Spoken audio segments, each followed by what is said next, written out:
Hey guys, welcome back to the last video of the, at least I think it's the last video. I might be making 2 more videos later on, but yeah, last video of the end game content of Path of Exile. And out of the 3 bosses, Shaper, the Pale Court, this is the third one, or rather the first one, because this is the first one to be released. It's Atziri. So Atziri is the stronger version of regular Atziri, and you get regular Atziri from, you get to fight her by collecting 4 sacrifice pieces. I wonder if I have, yeah, I have this one, Sacrifice at Dusk. I sold the other ones, but you basically collect 4 of these pieces and you fight regular Atziri. And to get these pieces you have to go to corrupted zones, side zones, and kill the boss there, and then find it from the Val piece there, and there's a small chance you might get that, or you might be able to get it, well, the way I usually get it is from collecting this Her Mask divination card. You need just 4 and you get a random chance at one of the sacrifice fragments from regular Atziri. And then once you kill regular Atziri a bunch of times, you end up getting these pieces, the Mortal Grief and the Mortal Rage, and if you're lucky you'll get Ignorance and Hope, these 2 being the rarest ones. And once you have all 4, you'll be able to fight Uber Atziri, who is basically just regular Atziri with hugely increased life and hugely increased defense. Now I'm just gonna go straight into the zone and show you guys what it's like firsthand. But this is one of the strongest fights in the game, the Alluring Abyss. It's a level 80 zone, and it's ridiculously hard. Even the regular trash monsters here does a lot of damage, and the loot's not bad. See the amount of damage I'm taking. I'm usually never taking that much damage of anything. If you've seen the other videos, no regular monsters do that much damage. Also, Uber Atziri and regular Atziri have this thing where all the monsters in the zone are gonna be magic. They're not gonna be regular white monsters, so they're even more dangerous than usual. And especially if you use a Bloodlion's League Stone, it gets really risky. But yeah, so Uber Atziri, unlike Shaper and Friends where you have to fight the Guardians first, when you're fighting Uber Atziri, you just open the map and you access the Alluring Abyss, and her Guardians are gonna be inside the map. So that I cleared the first area and I'm at the start of her first set of Guardians, which is going to be the double Val. If you fought the Val Oversoul from Act 2, you're gonna, it's the same boss except he has, like, I think lightning balls. No, he has like a little bit more damage. Okay, maybe not a little, a lot more damage and a lot more life. There's gonna be 2 of them, and these 2 bosses, if you kill one of them, the other one becomes enraged, so it gets really risky when you're fighting him, especially since I don't have my Vessel of Ingthar charged up right now. It's gonna be a very sketchy fight. I swapped to my slower projectiles damage setup, so we should be able to kill him. If I can kill the first one fast enough, I'm not gonna have trouble with the second one. But if I kill one and the other one disappears, I'm gonna be in a world of pain. But yeah, here comes the first Val. I'm gonna activate my totem and activate everything, all my flasks, and I'm gonna teleport away to his friend and take down that one. Now I'm just gonna wait for, oh, they're both dead. Okay, that was pretty lucky. I've not really died to this boss fight, but there have been times where a small mishap can end up in a big death. But most people don't really have trouble with the double Val. It's pretty risky still. I mean, any one single bad move and you might die, but it's still probably the easiest part of the whole game, of this whole map. And we're gonna be fighting her next set of Guardians, and they have a lot more intense mechanics. For the Val fight, you basically have to make sure you have decent lightning resistance so that they can't shock you with their lightning blast ability, and have don't get hit by their slam. Like in Path of Exile, as long as you're not getting hit by big slams from bosses, you're usually gonna be safe. Unless you're dying to like some corrupting blood or some retarded mechanic like that. Otherwise you're gonna be good. And we're at the second stage right now. This is a very short instance, it seems. So this is the trio fight. There's gonna be 3 bosses, and they're both all 3 of them are gonna have the enrage mechanic. There's going to be a female boss, a psych who throws rain, the Rainmaker. If you played Invasion, you'll know that she's based off of Chaska, the Rainmaker boss. Next we have another boss who uses Cyclone, and another boss who uses Dual Strike. The Dual Striker is very difficult. Like, since every time you kill one boss, the other bosses get enraged, their mechanics become very, very difficult to deal with. When I'm fighting Uber Atziri, this is one of the stages where I die a lot.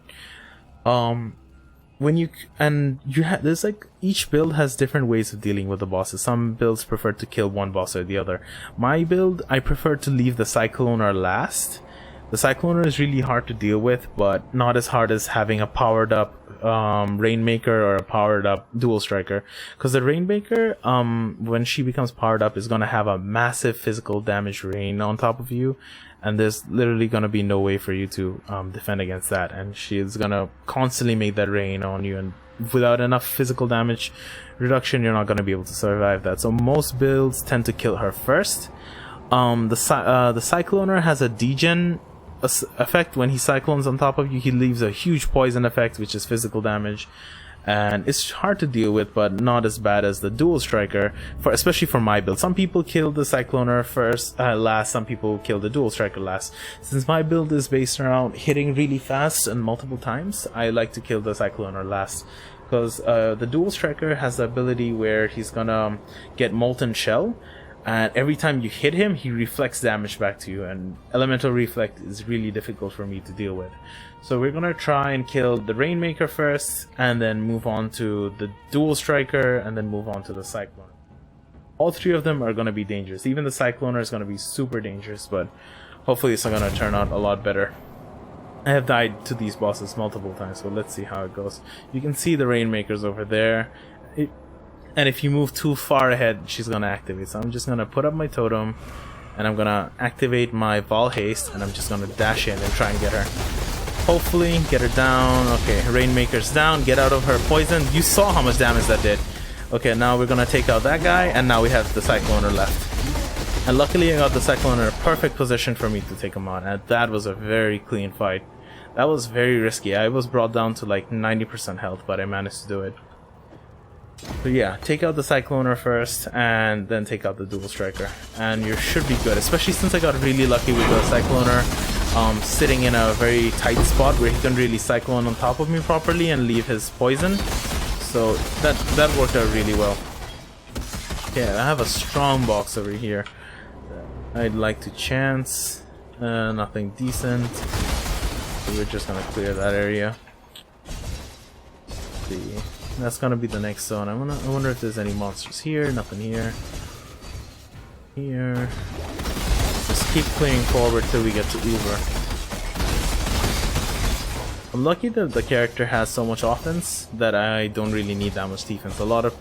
And I can clear it so fast. A lot of people do have a lot more trouble with this build, with this fight because of that. The fight is actually really, really difficult if you don't have the right gear setup.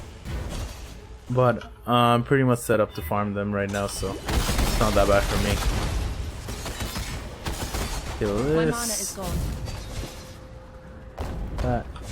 Okay, there's some mobs here. Get rid of that. And yeah, this is a tiny, tiny Uber instance. It's probably the smallest instance I've ever seen. Just like 2 rooms. 2 rooms per zone. That's it. Usually they're much bigger and give you much more experience, but oh well. How many monsters remaining? Just one. The queen herself. So, Atziri's mechanics is pretty simple. She has 3 phases in her fight. Once you get her down to 75% life, she's going to go into her split phase. Once you get her down to 50% life, she's going to go into her split phase. And once you get her down to 25% life, she goes into split phase. And split phase should split into 4 different Atziris in 4 different corners of the room. Each of them holding a different weapon and doing a special skill based on that. There's one going to be holding fire in their hands, and that's going to be shooting flame blasts everywhere. There's going to be one that has lightning in their hands, and that's going to be shooting lightning everywhere. One of them is going to be holding a spear, and that's going to be chucking spears at you constantly, doing physical damage to you. But most dangerous of all is the one holding the mirror. The one holding the mirror will be doing no damage at all to you, but if you hit it, it will reflect, I think, 100% damage back to you. And that damage, there are very few cases of people being able to survive through reflect, the mirror form of Atziri. Besides that, she also goes into a heal phase, and I think that's RNG based. When she goes into a heal phase, she'll basically just summon her minions to come forward to her, and you have to kill them down. If you don't kill her minions, they come to her and they get absorbed, and she heals for that amount. So during that phase, you have to make sure you kill everything. During that phase, I also like to swap from my single target to my AoE ability. Lastly is her regular fighting form. In her regular fighting form, she'll be using either Lightning Call, which is like shooting lightning at you, Flame Blast, randomly she can do that, or sometimes she can double Flame Blast, and double Flame Blast most people are not able to tank. Even with 40,000 energy shield, people have not been able to tank that properly. Then she has, she throws her regular spears at you, which you can dodge. She has an AoE, basically she has two versions of each spell.